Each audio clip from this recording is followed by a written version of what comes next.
Hello, there we go. Now that I'm not muted. How's it going, everybody? Today we are going to be spinning some random wheels to select an archetype at random to build a competitive Pauper EDH deck around. So, personally, I like mid-range decks and combo decks. Those are kind of my wheelhouse, you could say. So if we land somewhere in there, we'll probably be building something that I have some kind of idea as to what to do. If we don't, then we're just gonna find out what happens, I guess. So with that, let's go ahead and get this wheel spinning. Oh no. Oh no.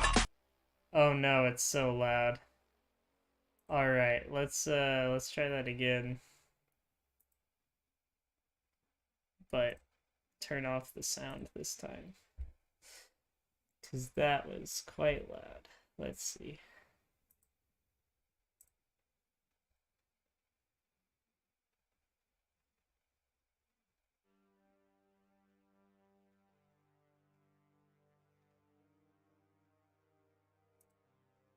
And how do I turn off the sound? Oh, here we go. No sound.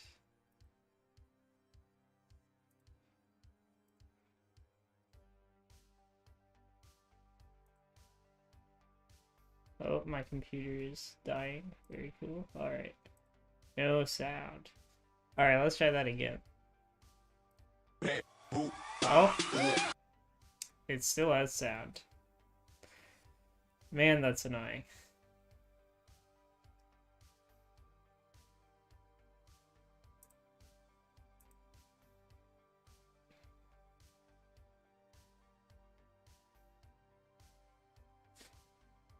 How in the world do I have to go up here? Okay. There we go. During spin. After spin. Okay.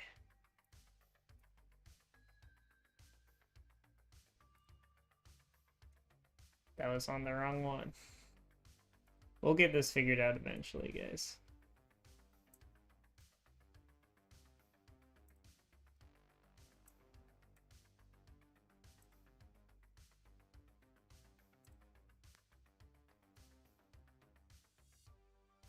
Alright, I want the archetype wheel. Customize. No Booba. No trumpet.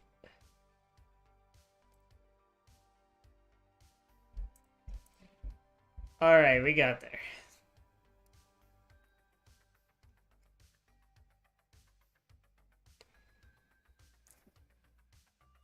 So our archetype is going to be... Oh... Okay. It ticked over. Mid-range control. So let's see. Mid-range control. And our color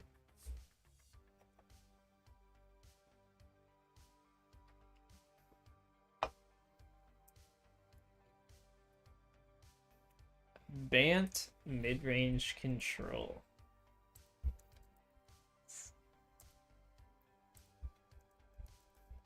Alright, and the way I have the color wheel set up, or the archetype wheel, I suppose, mid-range combo is something else.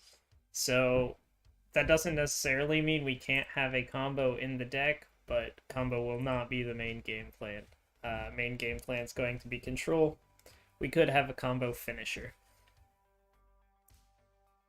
Alright, so I'm just gonna put in a commander for now. And then we'll search through Scryfall, see what kind of commanders we've got. So we need a Bant color commander. We need an uncommon creature. Oh. And we also need to make sure that it is legal in Pauper Commander. And then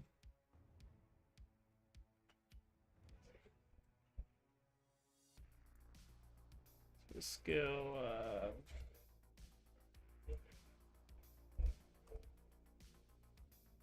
there we go. That's what we want. Alright, so we've got Airy Mystics, a decent flyer that can offer protection for our board. Might be a decent option for mid-range. We've got a creature that can give trample or flying. I'm not too big on that.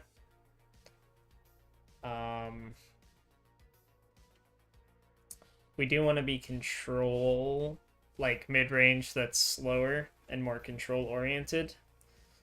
So maybe, but that just doesn't feel great. We've got Disciplined Duelist, which is typically a Voltron, more aggressive deck, so it doesn't really fit the archetype we rolled.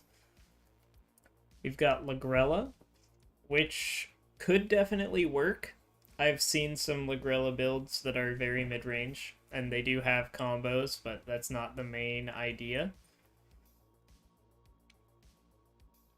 We've got Messenger Falcons, which is like a Bant version of Strix.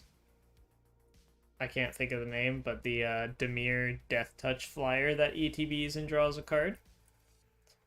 So that's a potential option if we wanted to play Bant Flicker just as a mid-range package, but that might be a little bit more on the combo end. So maybe that's not quite the archetype we're looking for. We've got Ragnar, who can regenerate a creature. So he's protection similar to the Airy Mystics, but instead of protecting our whole board, he only protects one creature, and he has to tap to do it, so I'm not a big fan of him, but he does only cost 3 mana instead of 5.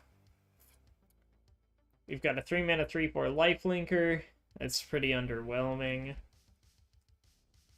We've got 6 mana 3/3 vigilance, who can tap to do a pseudo Thrasios, which is a decent effect, but tapping means it's kind of once per turn, and being 6 mana makes this commander near unplayable.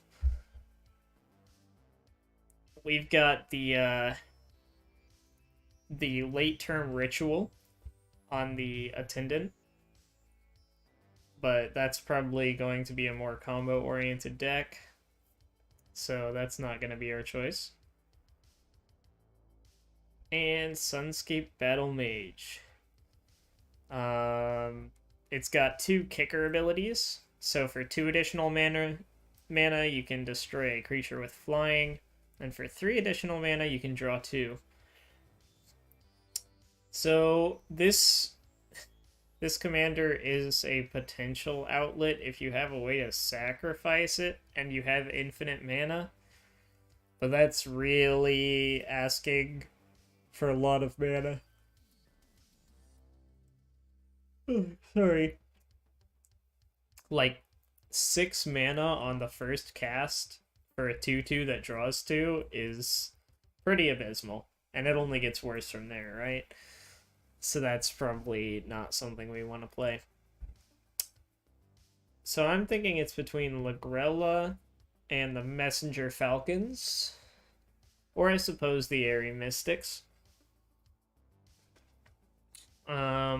If we build Airy Mystics, that could help with just keeping our big blockers in play. And we could play like some vigilance creatures maybe, so that we can get some damage in while helping to cushion ourselves and just kind of try to take over the game that way. And then find some way to end the game. Or we go Lagrella. I think Lagrella is just stronger, probably. So I think our choice is going to have to be Lagrella here.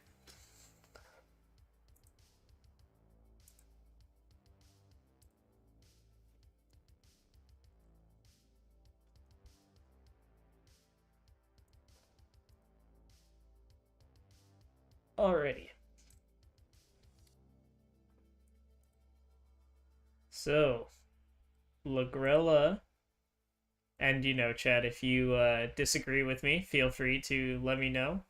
This is a group deck building process, so. Lagrella reads, whenever she enters the battlefield, exile any number of other target creatures controlled by different players until Lagrella leaves the battlefield. When an exiled card enters the battlefield under your control this way, put 2+1/+1 counters on it. So, with Lagrella's ability, whenever she enters, we can exile creatures our opponents control selectively and creatures we control until she leaves the battlefield. So kind of like Abdel, but she can only hit one of our own cards and it has to be a creature. But she does let us hit opponents' creatures as well. And then whenever our creature comes back into play, it gets bigger. So the first obvious card for Lagrella, I think, is Icewind Stalwart. Because we're going to be wanting to play some kind of flicker package with this commander, right? So Icewind Stalwart is a 4-drop 3/3 that whenever he enters the battlefield, you can flicker another non-warrior you control. So with Lagrella, if Lagrella enters and exiles the Icewind Stalwart, then if we flicker Lagrella, she will exile and come back into play, which will bring back the Stalwart. Both of them will trigger. And then we can put Icewind Stalwart under Lagrella, and then we can use the Icewind Stalwart trigger to flicker Lagrella and get infinite ETBs. And also infinitely flicker our opponent's creatures, which can be funny if we have something like Suture Priest in play, which whenever a creature enters the battlefield under an opponent's control, we can have them lose a life. Let's go ahead and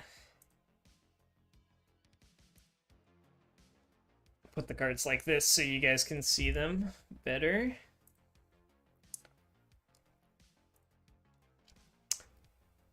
So this right here, this 2-card package alone gives us a potential combo win con. So we want this deck to be mid-range, leaning more to the control side. So we need some early plays. We need a couple early plays, but for the most part, we need to be able to play for that mid to late game. So we can go ahead and take a look at first some of my I like to refer back to some of my staples that I have, which I made a video about. So the first question is, do we want to go all in on Flicker Package? Flicker tends to be pretty efficient. We are in Azorius, at least. We're in Azorius Plus, so we get access to a lot of good Flicker stuff. And I think that for now, it's safe to say that we probably do want some Flicker stuff going, right? So for now, we'll go ahead and put in Peregrine Drake, Ghostly Flicker. I'm blanking on what they're all called. Archaeomancer, Scrivener, Salvager, and Mnemonic Wall. And Displace, that's what I was thinking of.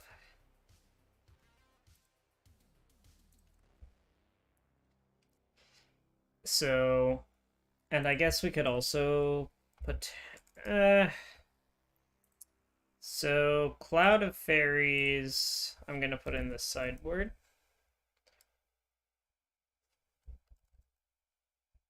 Because Cloud of Fairies requires us to find a way to make a land to make mana. If we're going to use Cloud of Fairies, we have to have 2 lands that tap for 2 mana to make infinite mana. With Ghostly Flicker and Displace loops.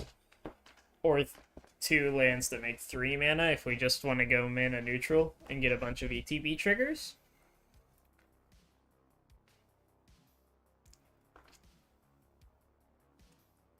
So I'll leave it in the sideboard for now, because High Tide at first glance seems a little unreasonable with 3 colors. Unless we're very heavily blue. Excuse me, chat. And we could potentially play bounce lands to try to get there.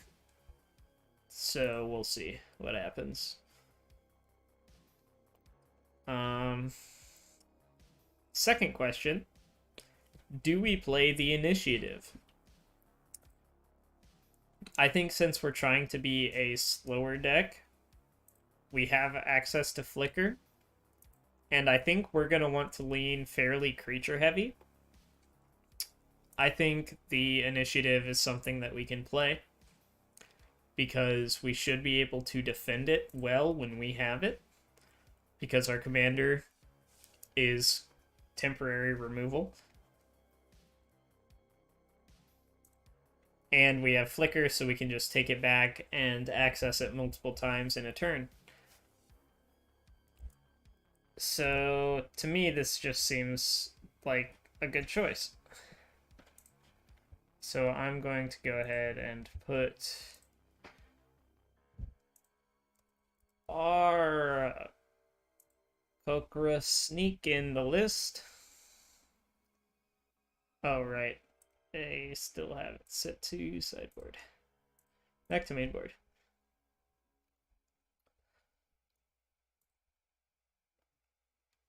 Trinket Mage is a maybe. We'll have to see on that one.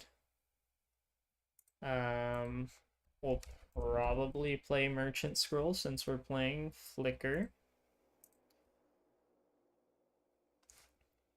Compulsive Research is a potential win condition with Flicker combo, as well as a good draw spell. So we'll probably play Merchant Scroll and Deepen Out, or not Merchant Scroll. Compulsive Research and Deep Analysis, since they are both potential win cons as well as big draw spells. And we're going to want some bigger draw spells since we're building a slower deck. Treasure Cruise has potential. You can never say no to Treasure Cruise right off the bat, but we are playing Flicker, so we do care about our graveyard somewhat. But we'll have it in the list for now. Being a mid-range list, we are going to want some counter spells. And potentially Behold the Multiverse or Scattered Thoughts. Do I not have Scattered Thoughts on this list? Scattered Thoughts is also good.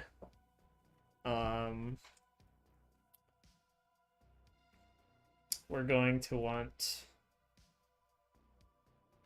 those. Capsize is a great interaction piece that can be scaled into late game whenever you run out of things to do with your mana. And it can also be a win condition for Flicker with infinite mana. Arcane Denial is one of the best counter spells in the format because it replaces itself. And the 2 cards that the opponent draws is offset by the fact that they have 3 opponents. I personally really like Blink of an Eye and Into the Royal, but seeing as we're in 3 colors, they might not be necessary. Boomerang's really strong depending on the meta. I think Dispersal Shield is great. I think typically it's going to counter at least CMC2 or 3, depending on the list. And since we're in 3 colors, we're going to be playing a lot of 3-color mana rocks.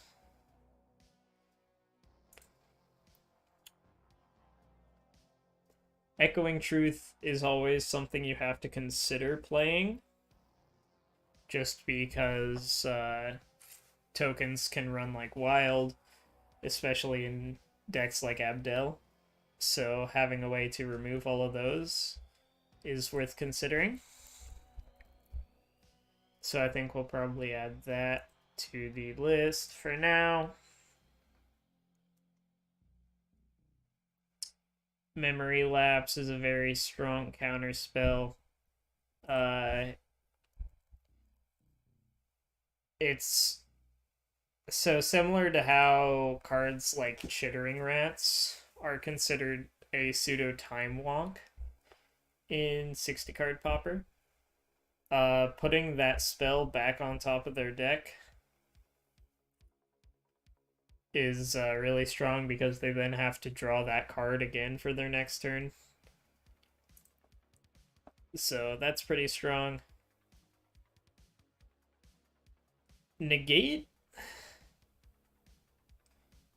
Hey, Clay, what's up? Or Ryan. I suppose I don't know which one it is.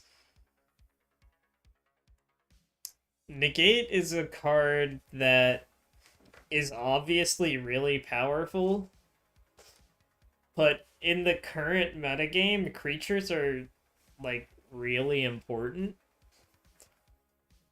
Yeah, we've got some, our wheel rolls were, mid-range control and Bant, so this one's not wanting to load. So we're building Lagrella. Lagrella Flicker is the plan right now.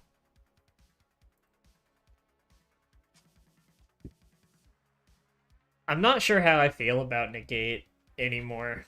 I think it's still definitely worth considering, so we'll add it to the list, and we'll think about it later.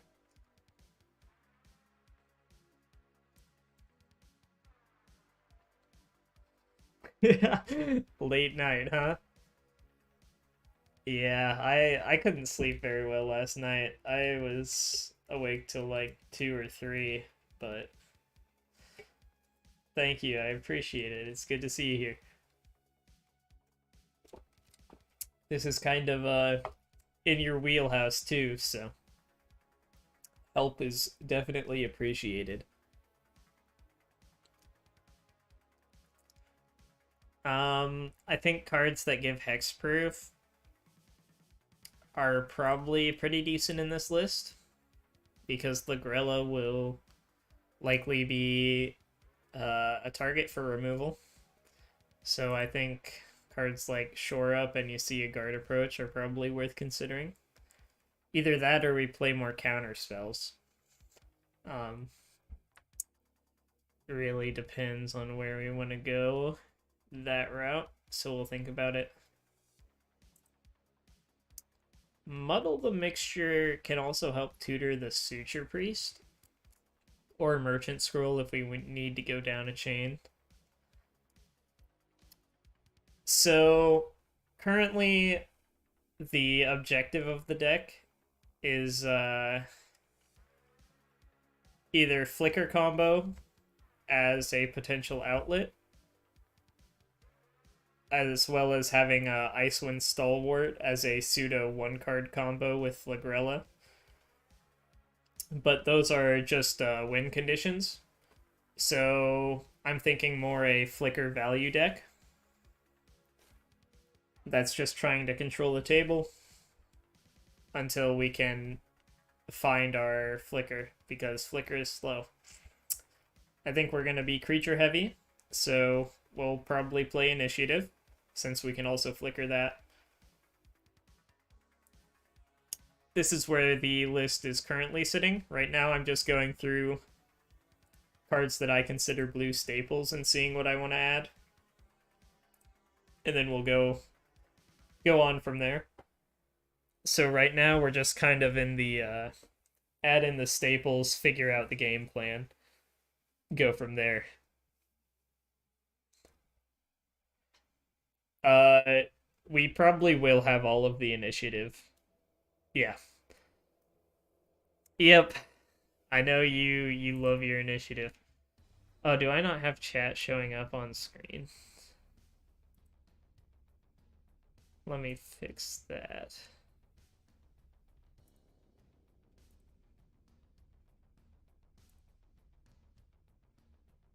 There we go. Oh, no, not. Let's not do that. I need to move the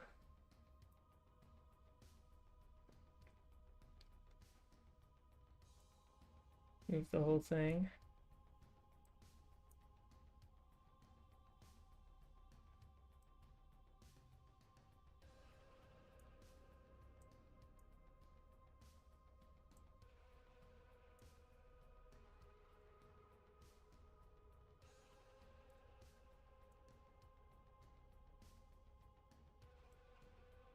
There we go. Now people can see your chat. 5 counterspell plan. Um, so let's see. How many do I have in here? Aether's Knife would be a good creature to loop as a prison piece.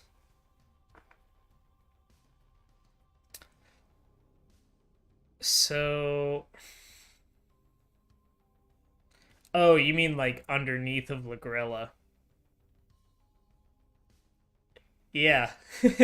Yeah, as you know, I do play both of those in my Simic Cascade deck, but that's because they do Cascade.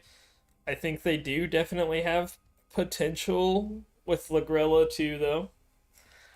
Um, yeah, so once we get through staples, we're definitely just going to be checking out some of the best ETBs that we can find. I think those are pretty spicy. How many counter spells am I on right now? 1, 2, 3, 4. And we'll probably consider some more. I think we've got some of the big ones down though. Depending on our land count, I would definitely consider Deprive instead of Counterspell. Just because you could loop it with Mystic Sanctuary, which is a really strong lock. But we'll see about that one. It's still 2 blue pips and requires a Mystic Sanctuary to come in untapped in a 3-color deck. Just one in the deck would be sufficient. Yeah, it would. Oh, PDH Pod, what is up? We are we're working on a Lagrella mid-range control deck because that is what the wheels, the almighty wheels, have decided we are building today. So,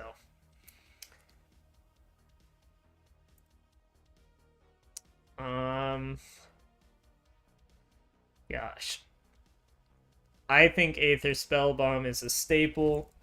You will never catch me playing a blue deck without Aether Spellbomb. The politics on this card are absurd, and it is very strong. Candlekeep Sage is basically an auto-include as well. We're playing a flicker deck. We're playing a commander that we want to flicker. There's just no justifying not having Candlekeep Sage.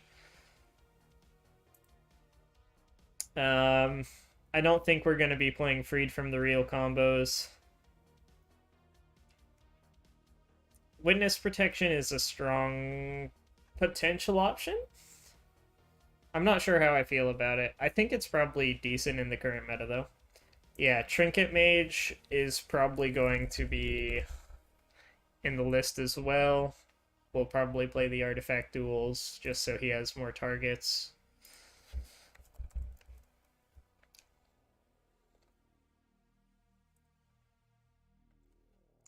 Ditch Memory Lapse and play Dispersal Shield. We are already playing Dispersal Shield. So if there's any confusion, this over here is just a list of my blue staples. This is my staples list. So this isn't the deck list. I'm clicking between them.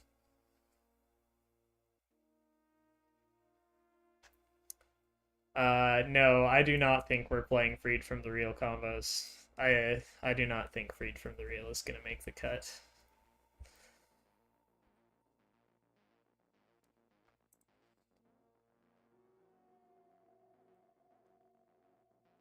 Everyone's Chalice.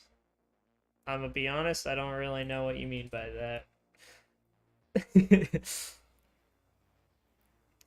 Alright, on to some green staples. We're playing the initiative in this deck. So we're playing Avenging Hunter.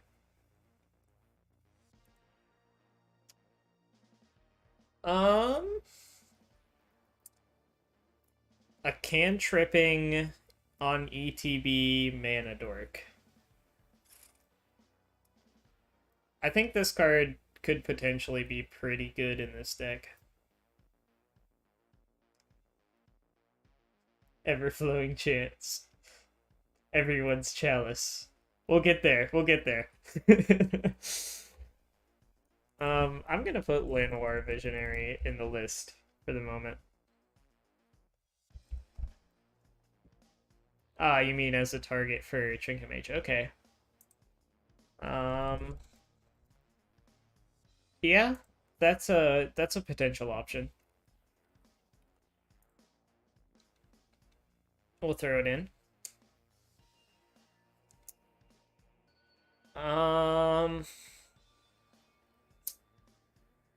Land ramp.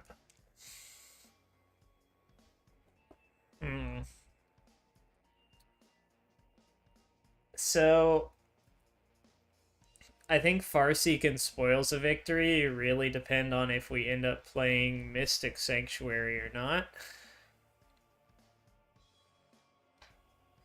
Yeah, I really should make packages and import them.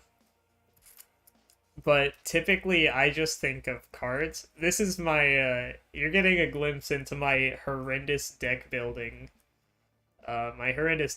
structure, where I just think of cards that I think will be good. And then I look through the list afterwards to see if there's actually a package in my deck that's justifying it. For example, Trinket Mage. And if I have like 3 or fewer targets for Trinket Mage, I'll either just cut Trinket Mage or try to find space to add some more cards that it can target.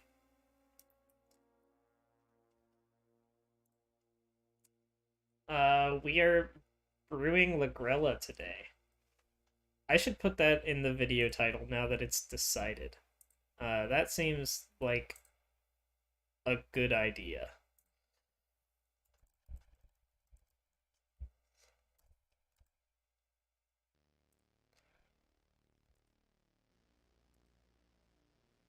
Let's update that video title.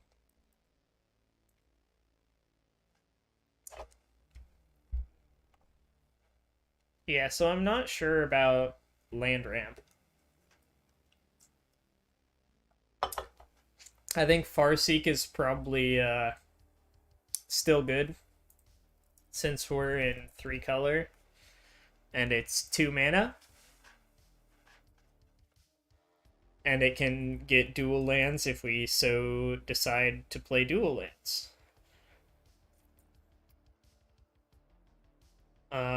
Crop rotation really depends on our land base, so we'll find out if we want that later. Moment's Peace is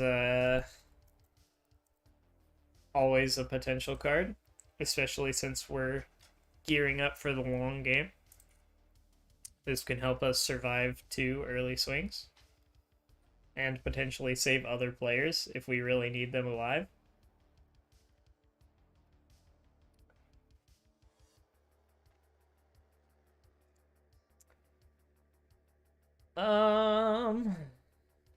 Return to Nature being modal is actually really nice, and I'm considering this since we do want to be a bit more of a toolboxing deck.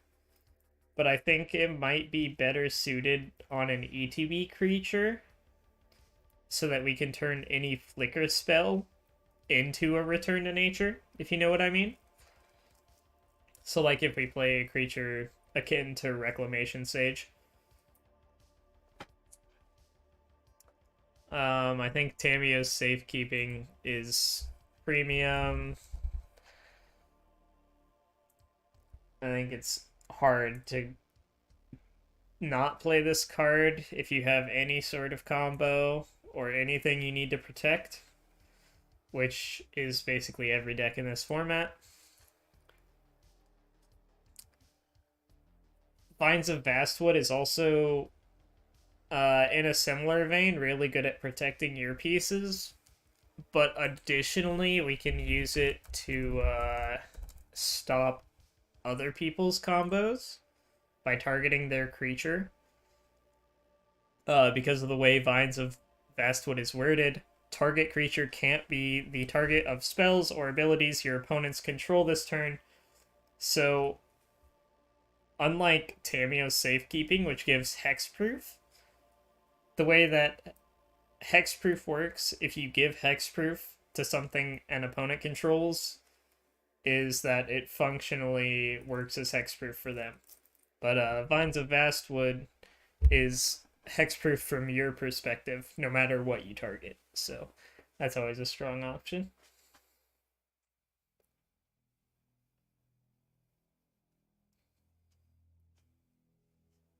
See you later, Brad. You have fun with that. Good to see you. In Flicker decks, I go by the principle of 2 slots dedicated to niche effects, whereby one of them is an ETB creature and the other is a spell I can loop with Archaeomancer. Yeah.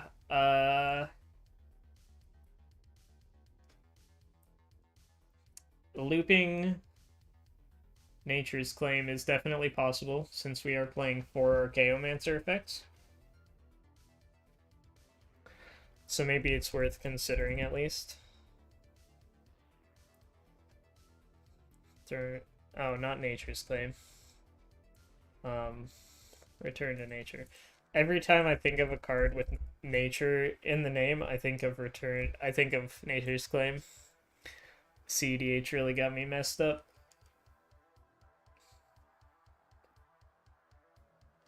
And Conclave Naturalist.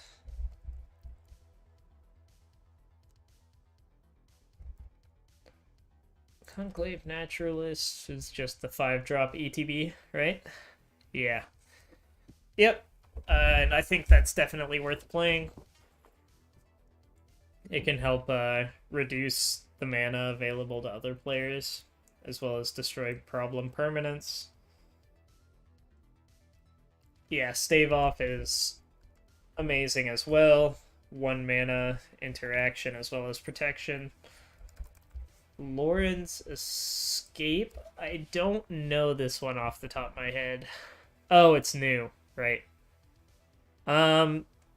No. That is incorrect on Lauren. If you give something hexproof, then it has hexproof from the controller's perspective. So this would not stop your opponent from targeting their own creature. With the hexproof. It is still good protection for our stuff, but it does not work to stop opponents. And yeah, there's the new 4-drop Myconid. I don't remember his name. We'll end up searching for it.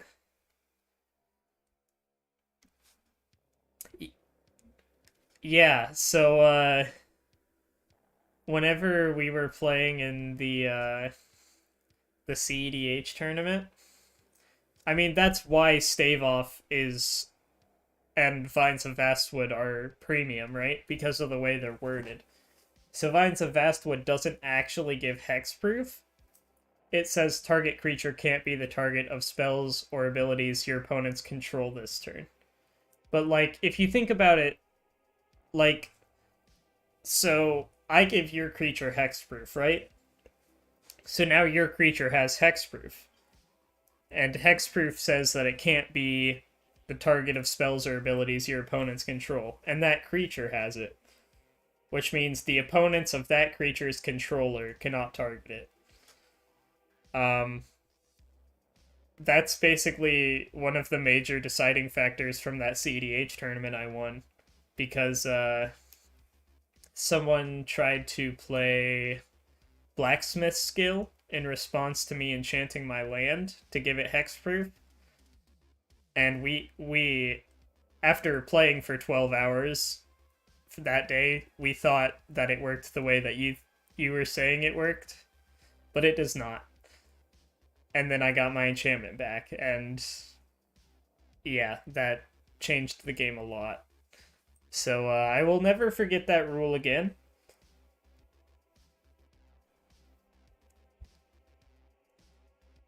But yeah.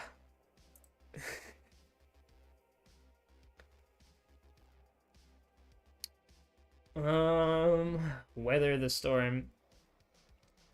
I really don't like putting life gain in my decks. Especially when the only purpose that the card has is life gain. I think since we're in a white flicker deck, rather than play Weather the Storm, we might be better off playing some Soul Sisters. We've already got Suture Priest, and we could play more, so that our ETB creatures incrementally gain us life instead of needing to play Weather the Storm.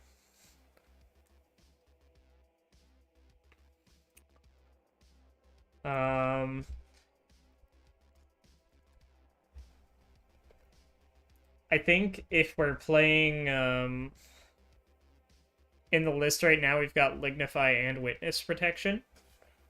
So that helps us justify Heliod's Pilgrim.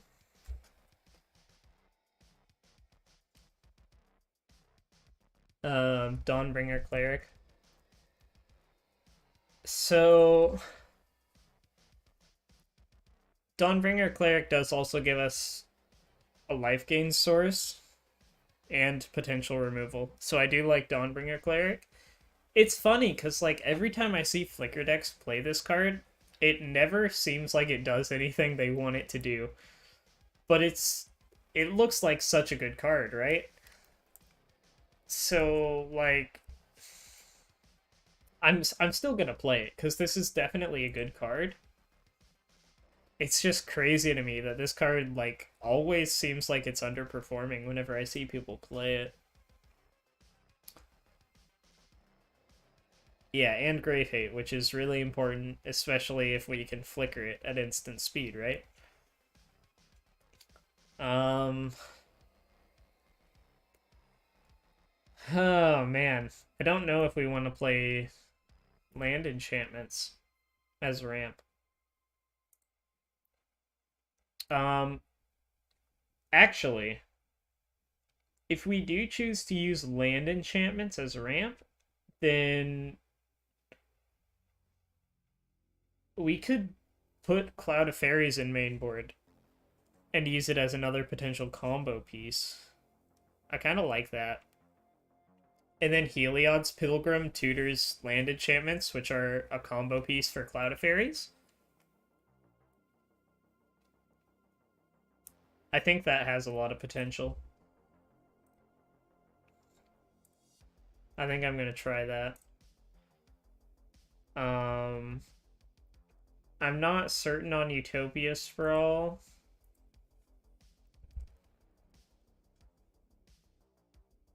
But we'll put it in for now. Hey, Mach, what's up?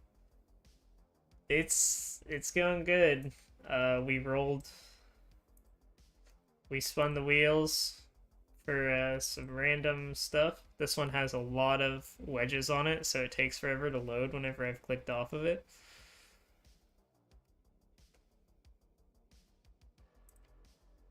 So we rolled our big ol' wheels to get some random stuff. And we are working on the deck.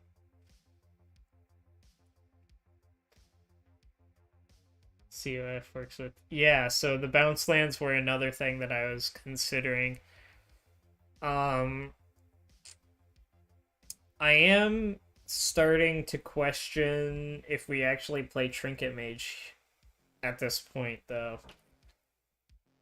But I also... Man, so I want to play bounce lands for Cloud of Fairies. I want to play dual lands, potentially, if I'm going to play Utopia Sprawl. But I could also just not play Utopia Sprawl. And just play Wild Growth instead.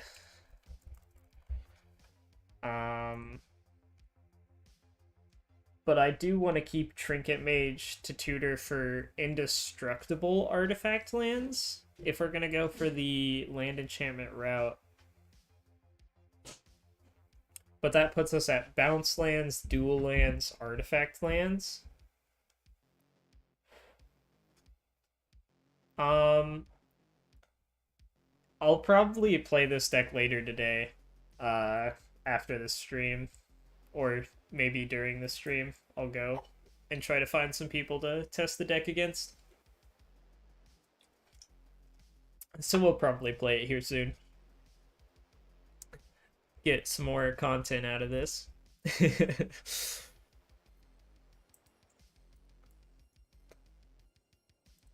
So then we'll also want to play Fertile Ground. And we can go and check my Gretchen list later to see what other land enchantments we might be missing. We'll see where the deck goes. Alright, let's move on to some white staples.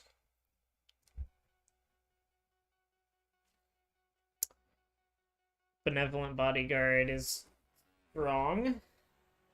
Let's start with the initiative. And we'll probably want Monarch as well. With Palace Sentinels. Creatures that ETB take initiative in Monarch. We'll probably be playing the creatures that ETB and draw cards. I already forgot the name of the card. Inspiring Overseer.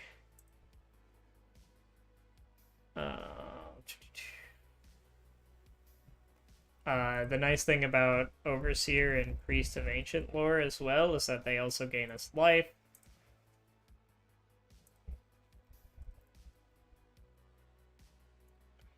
Roving Harper and Spirited Companion. Cheap creatures that can help us dig. And then, additionally, if they're in play, after we establish infinite mana with a Flicker Loop, with an Archaeomancer and a Peregrine Drake, for example, then we can start flickering the Archaeomancer and one of these creatures to draw through our deck and find win conditions.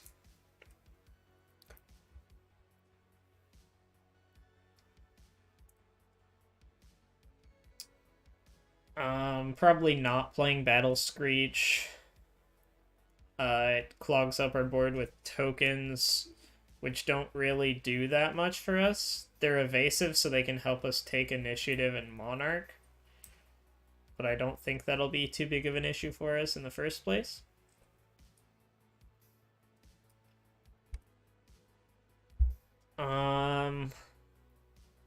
We have the option to play Break Ties instead of Return to Nature. But I don't think that's amazing. The one extra mana hurts, and I don't think it's worth the Reinforce ability whenever we're flickering our creatures, and we could lose those counters potentially.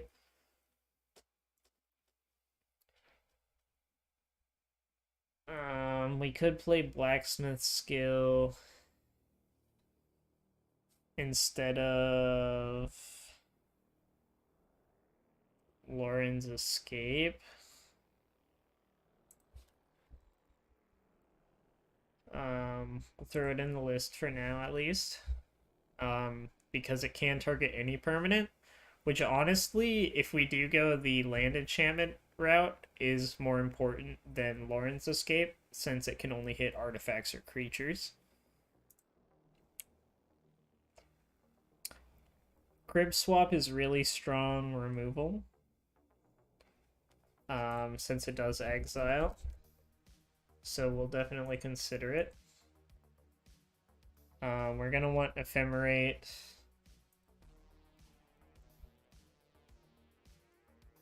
As well as Cloud Shift. As 1-mana Flicker spells.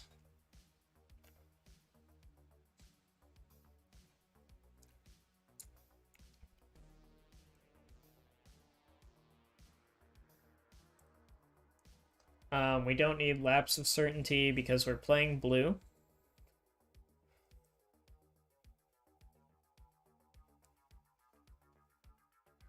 We could throw in Reprobation to help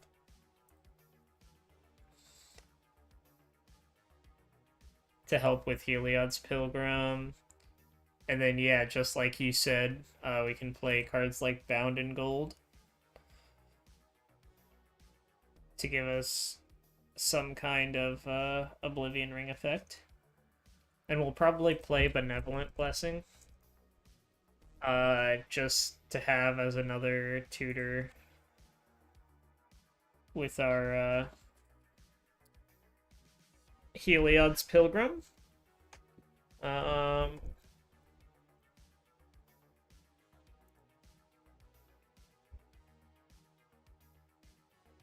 Pound and Gold turns off activated abilities, as well as attacking and blocking, which is good. Definitely worth considering.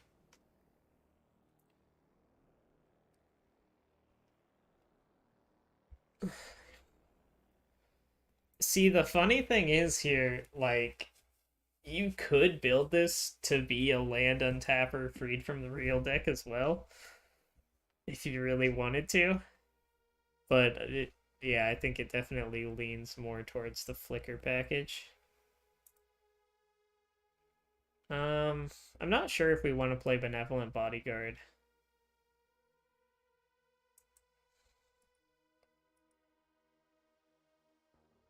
Yeah, that's true. Benevolent Blessing can also enchant opponent's creatures, so it's yet another potentially modal protection piece. I think I'm liking that a lot. We have a lot of protection pieces that can lean into being removal. Or disruption at the very least. I guess not removal, that's the wrong word. Let's take a look at some of the colorless cards we've got. Staunch Throne Guard is a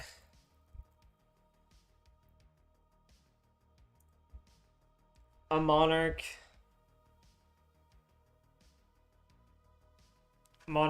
giving card that is good at getting in some chip damage and blocking. Arcane Signet is cheap ramp.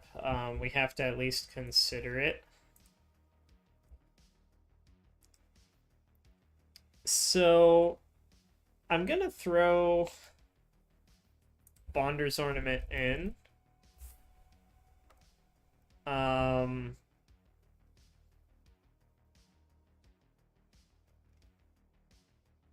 But I don't even know if we're gonna play Bonder's Ornament.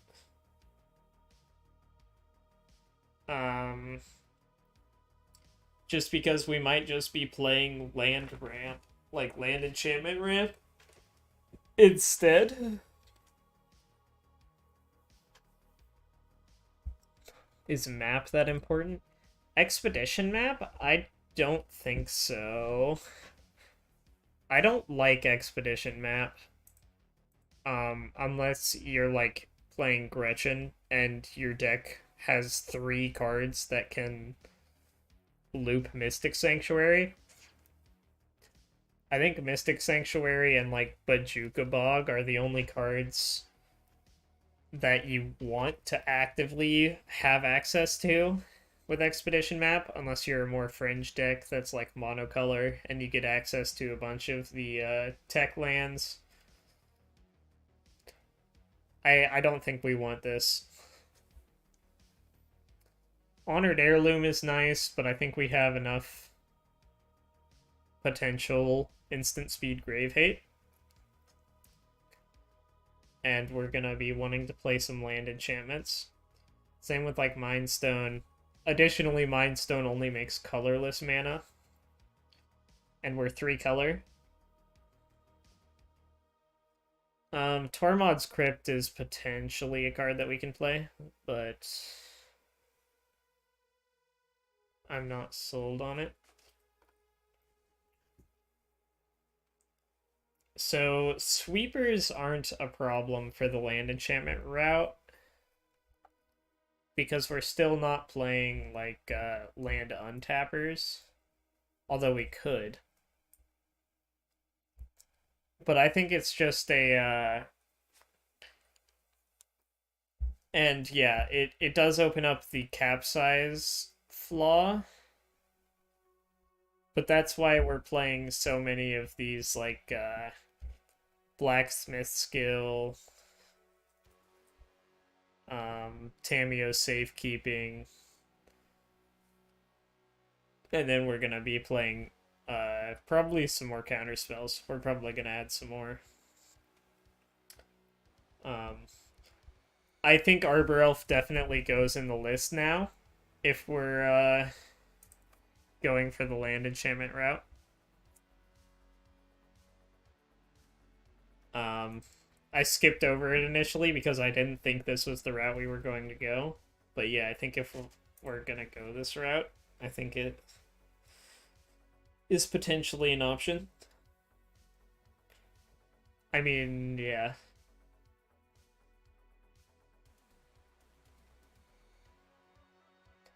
Confound and Intervene. Yeah, those are good protection pieces for sure. Typically, I personally prefer to play some more generic counter spells. I think paying 2 for a counter spell is pretty reasonable. I don't mind paying 2 mana for counter spells.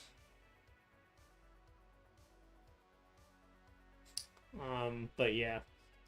Yeah, so I don't think you rely on land untappers unless that's what your entire deck is built around, right? So, like, Gretchen gets away with it because that's just half of Gretchen's deck is land enchantments and land untappers. But we're playing land enchantments as just our base form of ramp instead of artifact ramp because it's a different form of ramp. It's still an active form of ramp, as well as the fact that it enables Cloud of Fairies to be a combo piece. So that's why we're playing it. I don't think we're playing it to go heavy on land untappers. But I do think Arbor Elf being 1 mana makes it worth considering.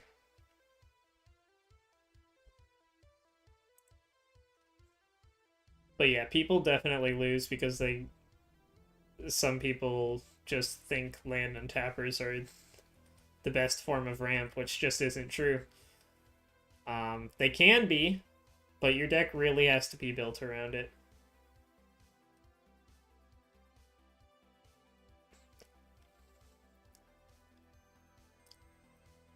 Makes our mana really complicated. Yeah, so I think the argument for Aura versus Mana Rocks is mainly that Cloud of Fairies becomes a true combo piece with Flicker, and we don't need to play High Tide in our 3-color deck to play Cloud of Fairies.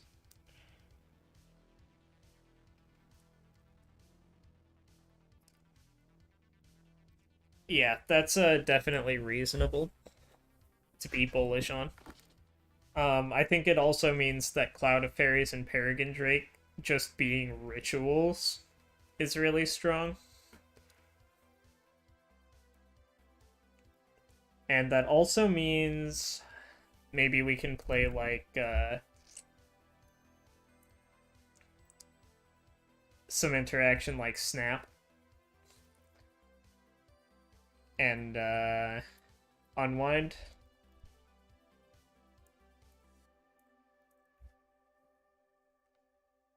To enable us to have mana positive counter spells.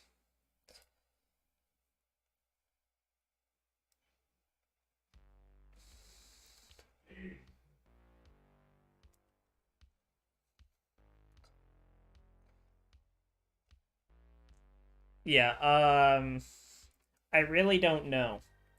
I think I want to explore the Cloud of Fairies route because Cloud of Fairies being 2 mana makes it tutorable with Muddle the Mixture, which is a lot more easily accessible. Because I know a lot of people have been complaining recently about trying to find Peregrine Drake, right? So what if instead of finding Peregrine Drake, we just find Cloud of Fairies?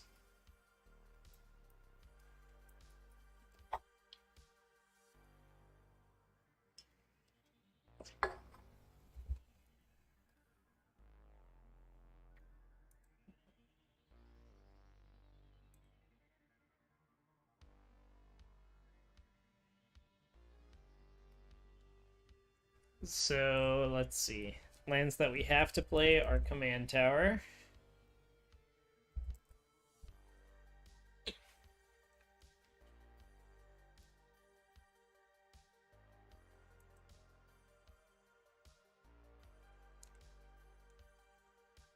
We might play Mystic Sanctuary, depending on how things look. Yeah, Brain Spoil really helps find Peregrine Drake. But alas, that is not an option for us. How often is Path of Ancestry going to trigger for us?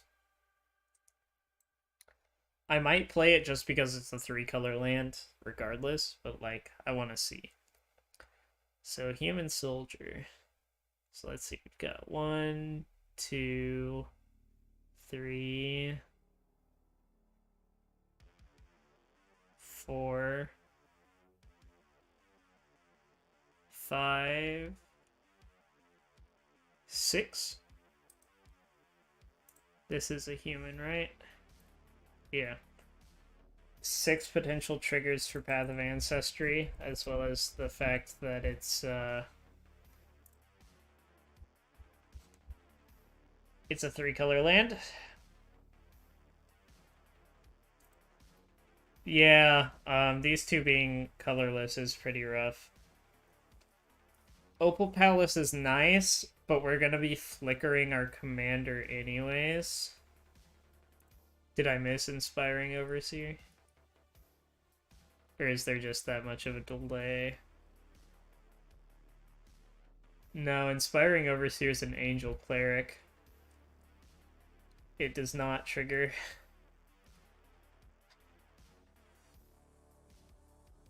Yeah, I think Treasure Cruise is probably gonna get cut.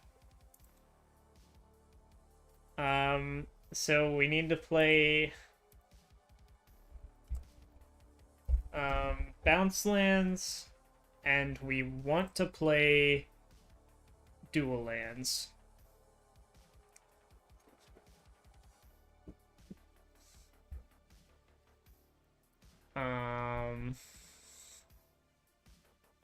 So let's see, we're at Simic, we are Selesnya, if I can figure out how to spell.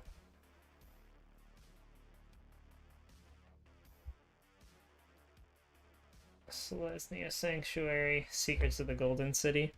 It's good. We'll definitely consider it.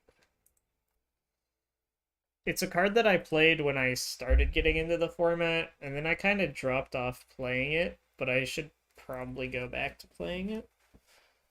And then we need Azorius Chancery. There is no L.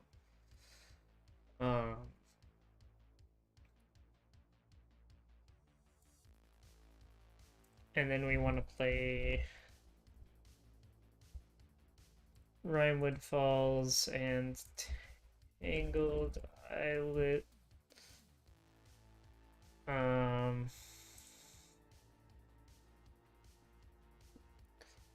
Let's use Scryfall to find the lands, because I don't remember all of their names.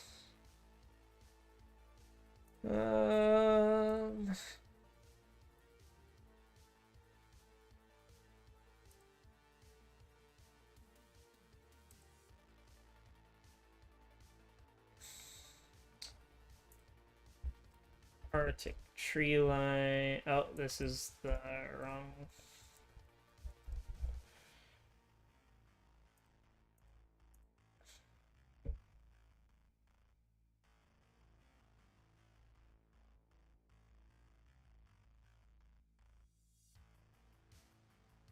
Glacial Floodplain. I need to stop opening this one.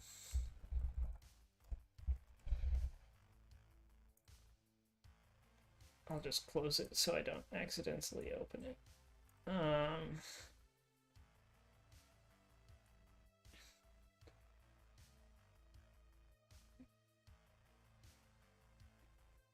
And yeah, I'm not sure if we can play Mystic Sanctuary or not.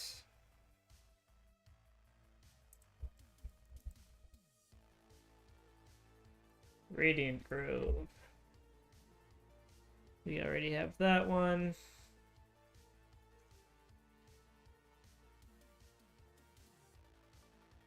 That one.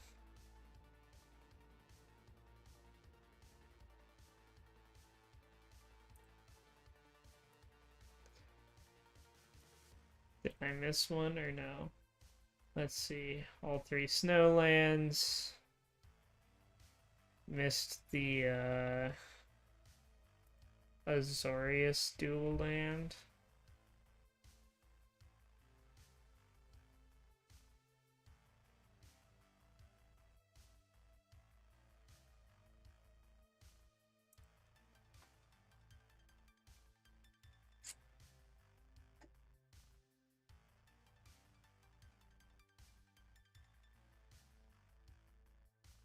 There it is. Idyllic beachfront. Alright, so that gives us 10 tapped lands, which is a lot, but we are in 3 color.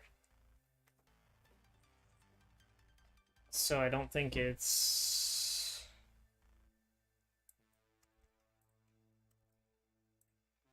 horrendous.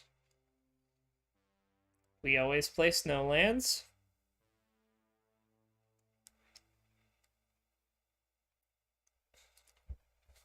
Let's just get our land count up to a reasonable number.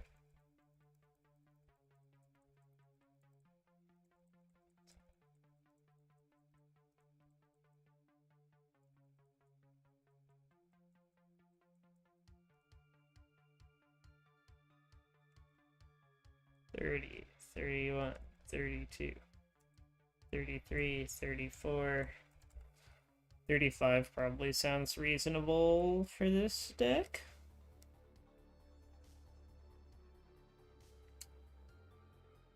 So let's go ahead and see if there's anything that is not looking great for this deck. And then we'll decide.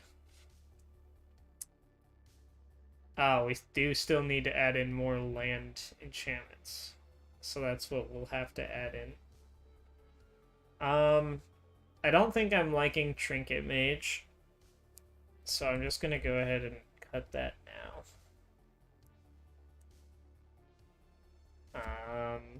And then, yeah, Treasure Cruise. It's probably going to go.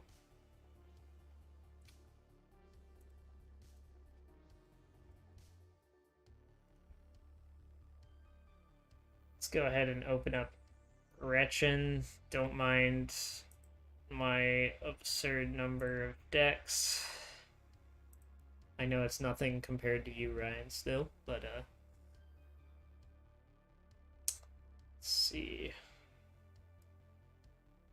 Oh, it also lets us play Urban Burgeoning, potentially.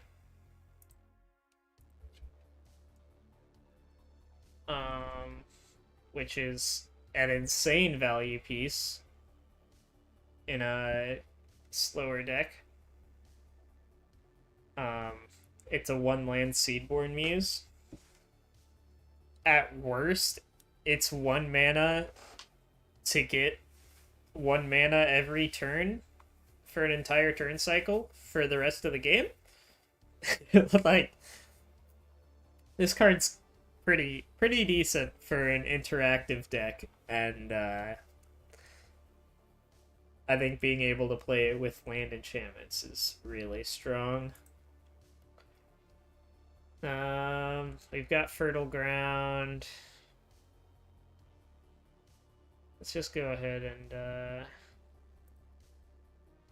sort these by type.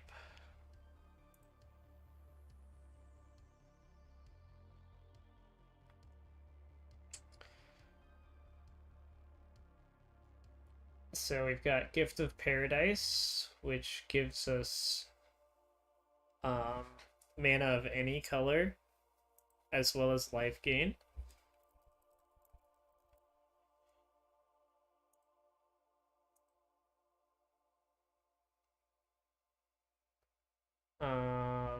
Verdant Haven is similar.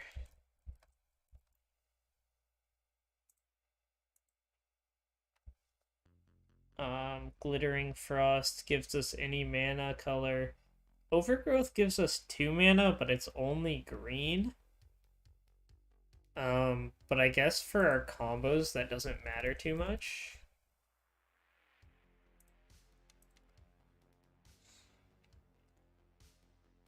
So we can play Overgrowth.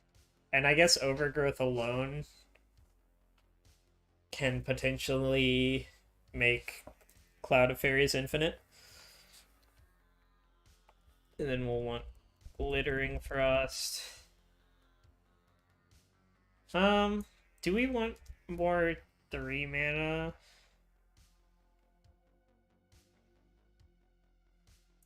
Or do we want...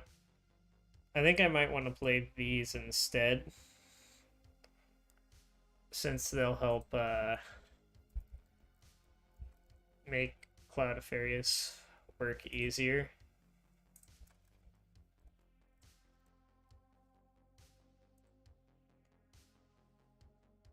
So that gives us 1, 2, 3, 4, 5, 6, 7, 8 land enchantments, as well as urban burgeoning.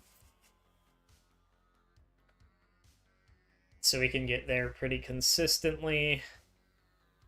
I think I only want to play one between Reprobation and Lignify. And I think I like Lignify better. Because it makes their creature bigger.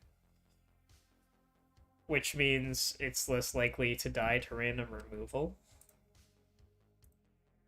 So I'm going to move Reprobation to Considering. Arcane Signet probably stays. Man, I do want to play the Indestructible Artifact duels, just as an indestructible target for our land enchantments. But then people would have to be playing land destruction, which is pretty uncommon. I think it's more likely that our lands just get bounced, and we don't have any hexproof lands at common, so I don't think that's a big enough justification to play Trinket Mage.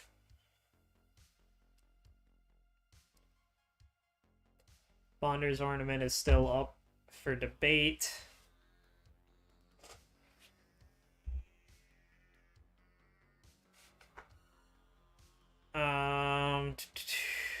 Let's see. So Tamiyo's Safekeeping can give any permanent indestructible. So that justifies it giving actual hexproof for us. Unwind is a counterspell that can help ramp us. And Snap is removal that can also ramp us because of our land ramp.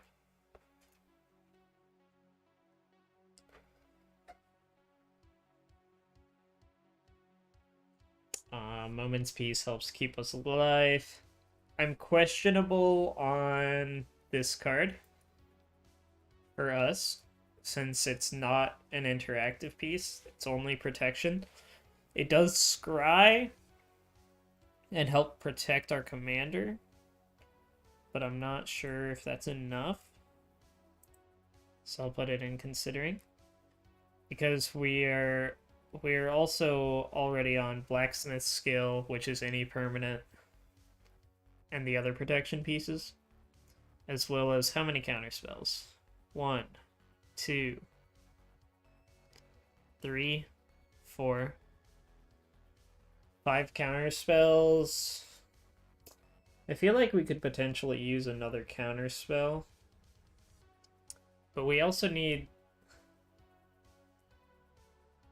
Let's see. We might need some more card draw, potentially.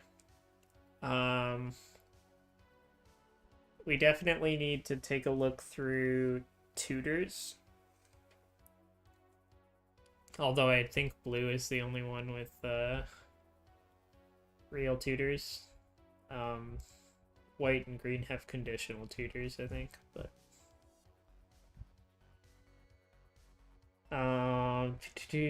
white creatures ETB draw a card. Mana Dork that draws a card. Interaction flicker pieces. Land untapper. Initiative and Monarch.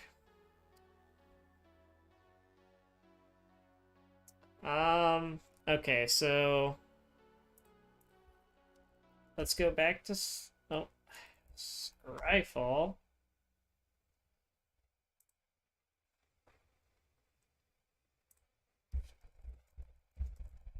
Let's see what transmute we have. I think it's just blue. Yeah. So we could play Drift of Phantasms.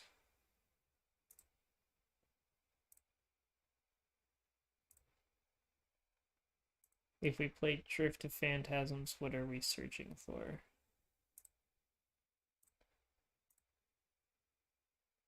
Oh.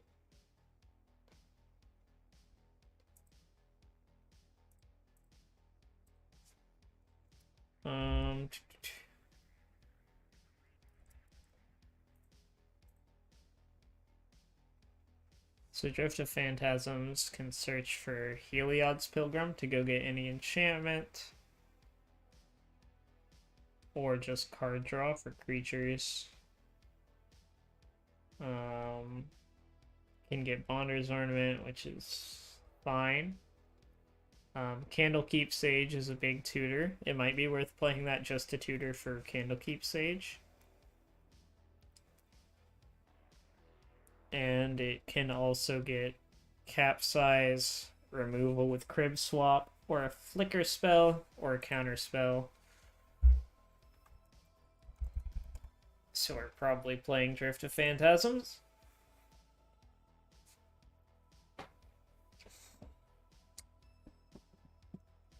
How's our mana curve looking? Yeah, it's looking okay.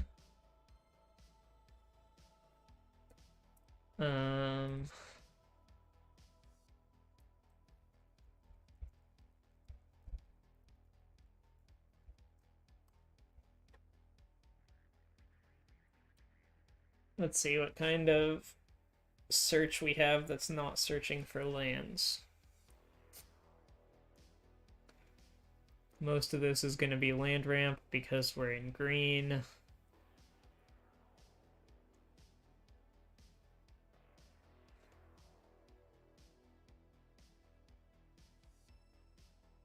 That's an interesting card. I've never seen that card. It's not good for us, but it's interesting.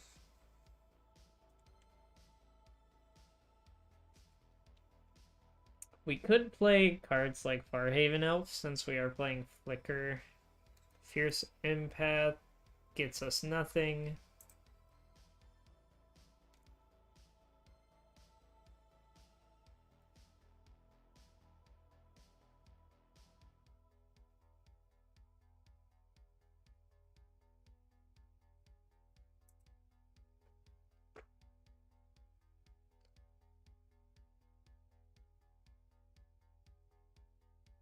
Core Cartographer could tutor for any planes, so it can go get dual lands out of our deck. Honestly, might be worth considering. It is 4 mana, though.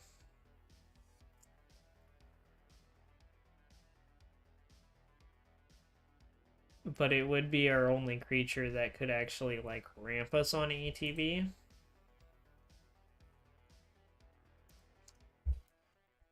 So I don't think it's absurd.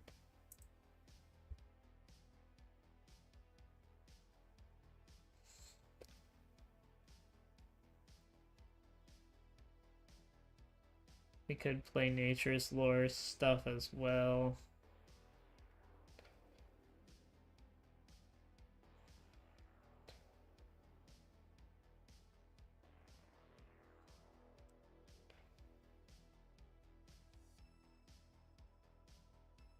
Undo Giant gets us any basic tapped.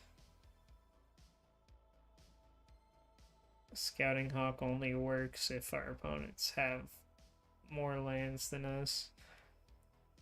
Shield Wall and Shrine Steward. So Shrine Steward is just another Heliod's Pilgrim. And we're not that all in on enchantments. It's not like our main thing.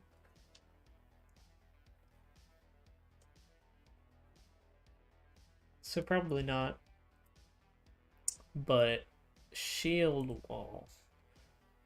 Do we have defenders? We have our Tutor Defender, and we have Mnemonic Wall. So probably not on that one either.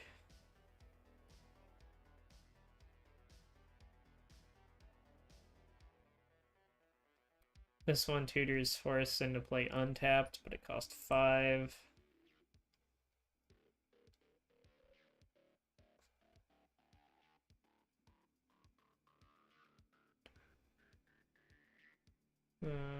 Another Heliod's Pilgrim clone. Trinket Mage, which we already cut. More basic tutoring. What about elves? Oh, we could play Wood Elves instead of Core Cartographer. That's probably just better.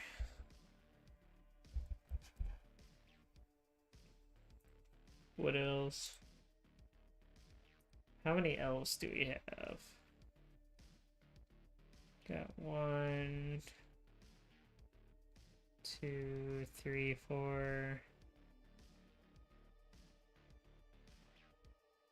4 elves.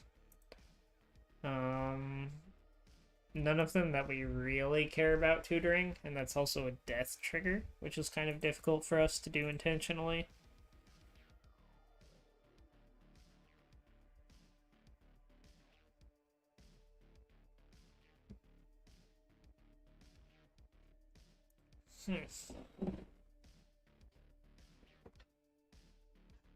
Alrighty. Let's find another cut.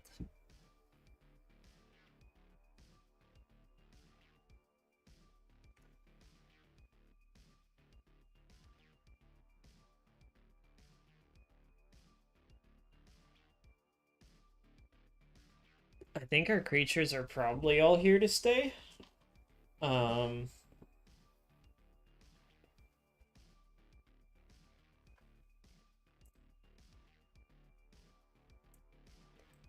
Yeah, I had to go back and restart the music. It might just be too quiet. I can turn it up for the stream.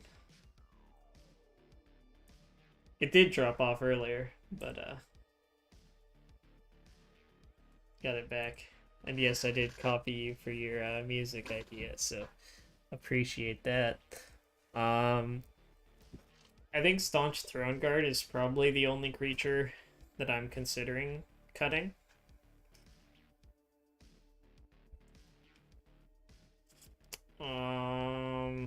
These are probably all here to stay.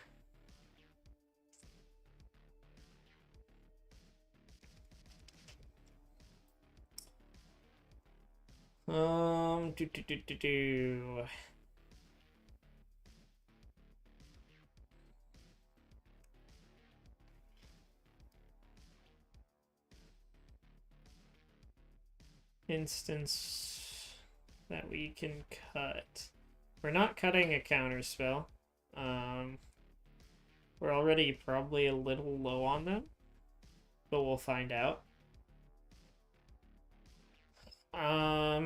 Let's see. Can we cut Return to Nature?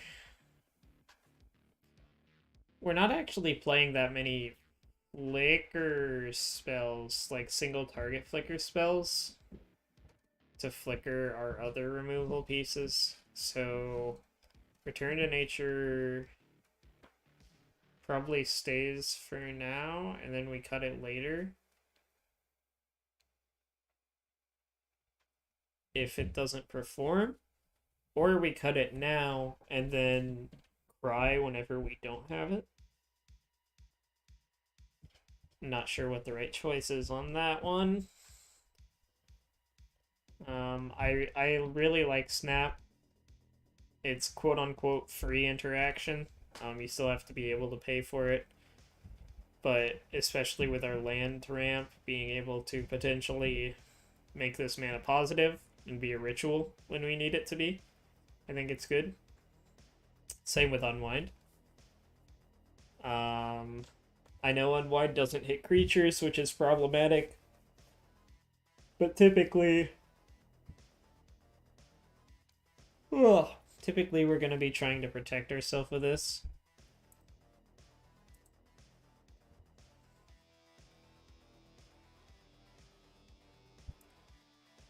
And being mana positive when it is also very, very good. So that probably stays. I'm not sure if we want Bonder's Ornament. Being able to make any color is really nice, though. Is it Arcane Signet instead?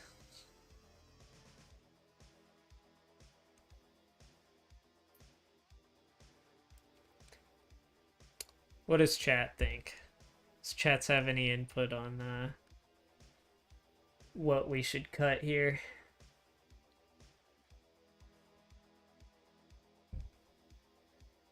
I don't think we can afford to cut any land enchantments. We're on 10 pieces of ramp right now. Oh, 11, I guess, with Arbor Elf. 12 with Landwire Visionary.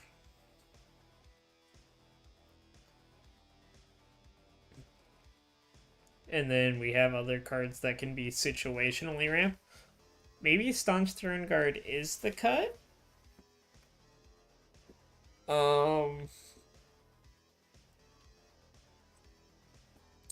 Not sure. I think I'm gonna cut Staunch Throne Guard for now. And we'll question it later. Let's check our land ratios. So it should be blue, green, white based on percentages. If we look at the curves,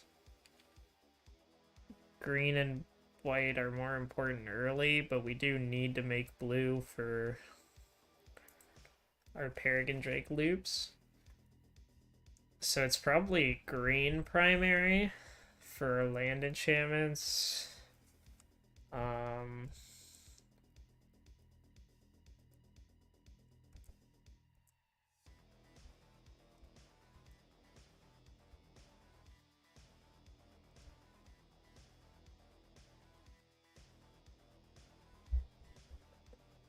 Maybe it looks something like this. 996, and then we have all of our duels and bounce lands.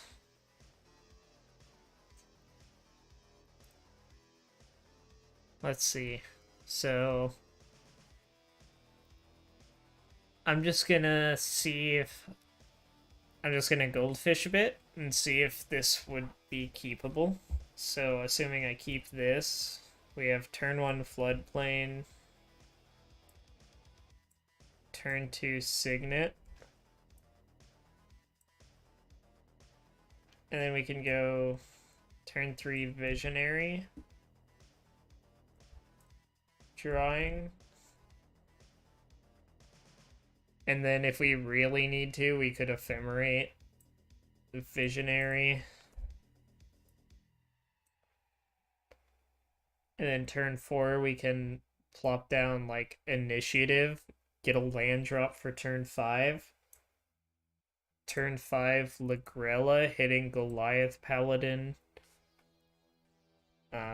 So like if I had went on ahead and gotten a land off of initiative, then went to my next turn, then here we can go Lagrella, putting our Goliath Paladin underneath, as well as opponent's creatures if we so choose.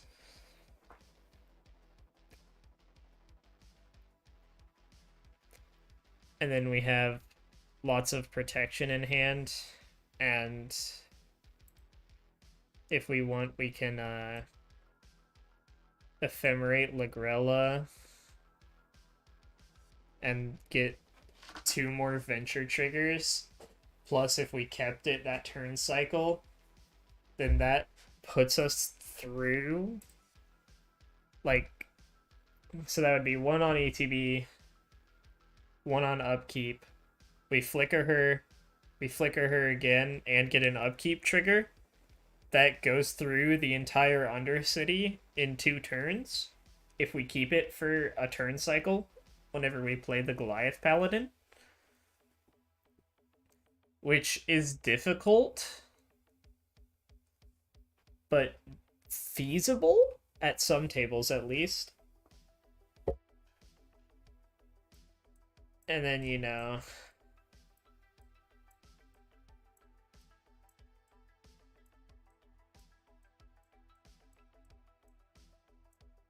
we can get a suture priest that's big and protected.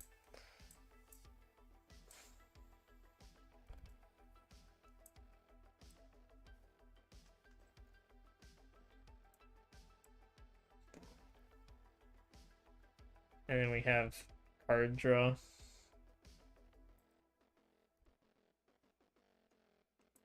Which will draw us 3.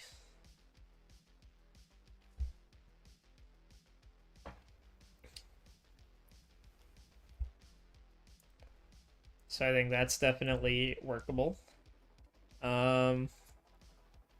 If we were to keep this hand, then it feels a little rough, obviously. But we are going into this knowing that we probably wouldn't keep this.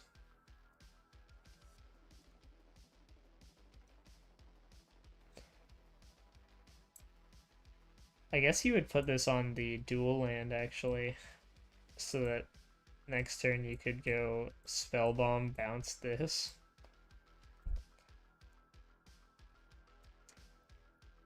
So, like, even this hand that looks, like, horrendous on paper. Okay, yeah, no, this hand is pretty bad. Yeah. Because we get 2 of our combo pieces in hand, but we can't really do anything with them. So that would definitely not be a keep. This hand is just unkeepable. This hand is also rough.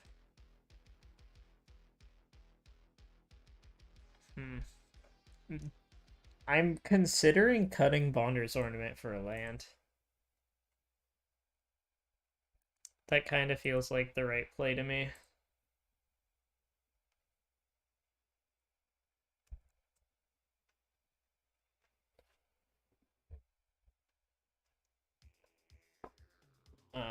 I don't think 36 lands is absurd.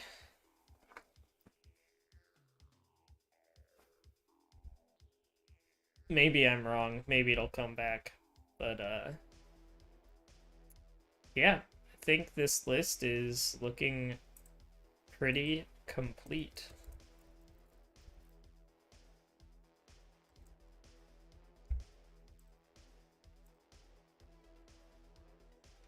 So, thank you everybody for dropping by. We'll see if maybe we can potentially end up getting a game in with this. But I'll go ahead and end this live stream for now, probably. And then if we do manage to find a game, I'll start up another one. And we can test this deck out. But yeah, thank you everyone for watching. If you enjoyed, make sure to leave a like on the video and comment if you have any thoughts or questions about the deck list. Maybe we'll keep trying to work on this. And I think I might start doing this as a series. So tell me if you would like to see that down below as well. And I will see you all next time.